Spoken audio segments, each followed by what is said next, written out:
Well, I know for the neighborhood here, this has been a long time coming. I think my first month in office, Councilman James Tate said to me, this is a prime corner.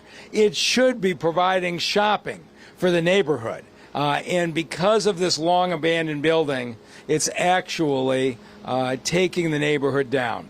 It's been a long struggle, but this hasn't been the only neighborhood. And we set out to take the commercial buildings that had held this city back so long. The Packard plant was closed in 1957. Some of you were with me with the neighbors on Concord when we took the Packard plant down, and before this year's over, I expect to have a development plan before City Council to use at least half of that property. The folks over on Connor looked at the Cadillac stamping plant for 30 years. It's now reopened as a 700-employee Lear seating plant. If you go over to Michigan Avenue, Southwest Hospital, another one where Conrad Mallett and the litigation team have been very active, that has been closed for 20 years. It's going to start coming down this fall for a new commercial development, including a soccer stadium to bring that corridor of Michigan back. The Uniroyal site on Jefferson has been abandoned for 40 years.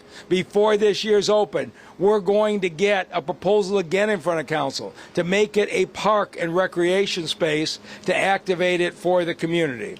And I'm very pleased that we are finally getting this building down. I think Conrad Mallett and the law department went through 10 different hearings. This is the way it goes, is that even the property has been vacant for 20 years, that people miss opportunity after opportunity, deadline after deadline, failed promise after failed promise. We can finally step in, when this is complete this fall, we will immediately begin marketing this property, and I suspect Councilman Tate will be here at some point with the next mayor talking about a development on this corner for the benefit of Northwest Detroit. And so with that, let me turn it over to the man who's been fighting for this longer than anybody else, Councilman James Tate. Well, good afternoon. Yeah, there we go. A little bit more energy. That's better. I'm excited today, right? I'm excited, but it feels weird to be excited about a demolition, about something being torn down. But the reason why I'm excited is because of not of the demolition and what's being torn down, especially a building that has so many memories attached to it. I didn't get a chance to live that time when it was the Federal's building. But I saw the black and white photos. But I did get an opportunity to create my own memories when it was Kingsway and Mammoth, and certainly had lost some of its luster by that point. But it was still a space for young folks like myself then to hang out and have a good time right here in the neighborhood. And for the last 20 years, it's been creating even more memories, but those memories aren't good like the ones we had before. It's been bringing down this neighborhood, this community, our side of town. And I would say when you have the collection of properties that have been torn down over the years that the mayor has focused on and transformed our communities and our neighborhoods, those memories are memories that we don't want to see and experience anymore. But now we have an opportunity to create new memories. As we now get rid of this eyesore, this piece of blight, new memories for a new opportunity for our community who deserves it. This is not just about ticking off something and saying we did, patting ourselves on the back. Certainly this is, as mentioned before, a promise that was made by the mayor, and it's a promise kept. So I want to thank you, Mr. Mayor, again. Y'all give it up one more time for Mayor Duggan for his efforts here. Can't say that enough times. I also want to thank Construction and Demolition Department for staying steadfast and doing all the surveys. And I know I got on your nerves like crazy, Director Counts, but it all matters. And of course, want to thank the law department for all the hard work. We stood here not terribly long ago, and we thought we were right around the corner to knock this building down. But with this series of lawsuits that sometimes slow down process and progress, here we are today. But my biggest shout out has to be to the neighbors in the community who refuse to allow us to forget about this building, even when we have all these other high priorities in and outside of the city, in and around the city of Detroit. I just again thank you all for the commitment that you've made to your community, and we're going to continue to ensure that we do everything we can to move us forward and move us forward together. And with that being said, one of those folks who I just gave a huge appreciation for, I want to bring him forward, and that is Mr. Corporation Counsel himself, Conrad Malley. Y'all give it up, Conrad Malley. I'll be very brief. 3 judges, 2 years, and countless hearings brought us to the moment we are at today. This is never an easy process. There will always be persons who are in opposition to the forward progress of the city of Detroit, but I promise you this. Under the leadership of President Pro Tem James Tate, under the guidance of Mayor Mike Duggan, with the steadfast leadership of Director Luan Counts and her partner in crime, Tim Palazzolo, who is the Director of Construction and Demolition. We will keep at this process. We will not tire. We will not flag in the face of the opposition that we know is going to come. Everything that the mayor outlined, every single one of those projects was fraught with opposition, and we celebrate today the fact that we have finally realized the goal. And with that, Mr. Tate? We can't go without having some of our residents come forward, and I want to bring the Matthews here.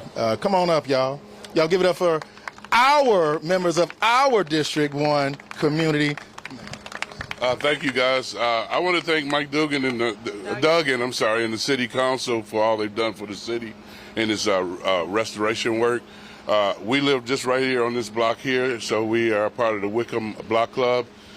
We hope in the future that something comes that's beneficial for this community, just to continue to grow for this West Side area. This at one time, and I grew up in this area, was the crown jewel when it was Federals. As a child, I used to get on the bus and come up here and shop. On this corner, before there was a Fairlane or a Northland, you could shop and pretty much get any and everything you needed for your household. And we're hoping that something comes back that could be of service to this community. Thank you. I just want to say that I hope the city continues to go after these companies that are playing the consistent shell game and changing ownership in order to avoid responsibility for the properties that they own, and that we can bring the whole city up.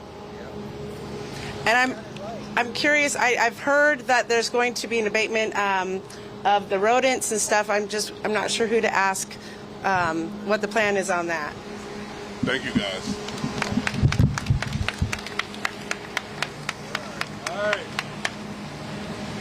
I guess with that, we'll take questions, but we're going to have the health department out here on the rodents in no time. All right. Can you give an update on the legal process and who owns the building and who's going to pay for the demo? So a gentleman represented whose name is Mr. Hamoud owns the building. The process, however, is that the next step, there will be a Court of Appeals hearing on his request to set aside the default judgment. But remember this, and this is very important. Mr. Hamoud went to the Court of Appeals and asked for a stay of this demolition, and the Court of Appeals denied it. We then had a court hearing on Friday with Judge Brian Sullivan with the same request to delay demolition, and Judge Sullivan denied the request, which is why we are here today. We do believe that the Court of Appeals will side with us. We do believe, obviously, the demolition will be complete by the time the Court of Appeals hearing is held. And finally, we will be suing the owners for reimbursement associated with this demolition. This is a legal process that will continue, but it was important that we celebrate this particular eventuality. Stay there, Cameron. Given that legal entanglement, who decides what happens here next? What role can the city play if you are technically not in ownership or control of the property? So, John, that's a very fair question. Once we get the process associated with collection in place, I can guarantee you there will be conversations about what's next. Those conversations will be handled by the law department, by economic development, and by the mayor's office as we go forward. So we're pretty used to this by now. We took down the Packard plant while it was still in private ownership, worked it out, we got title, we're developing it. On Southwest Hospital, we sued, it's taken down while the private owner owns it, and they're paying for the demolition, and they'll redevelop. There'll be a lien on this property for the cost of demolition. If the current owner wants to develop it, we will support them. If not, I'm sure we'll end up working something out with them. But one way or another, we'll work hand in hand. The value of this site, I believe, is going to be dramatically greater once this building is gone and is a site ready for development. Price tag on the cost of the demo? But, Luan, what's the price tag? $2.6 million. This is one of the bigger demolitions we've done. Yeah.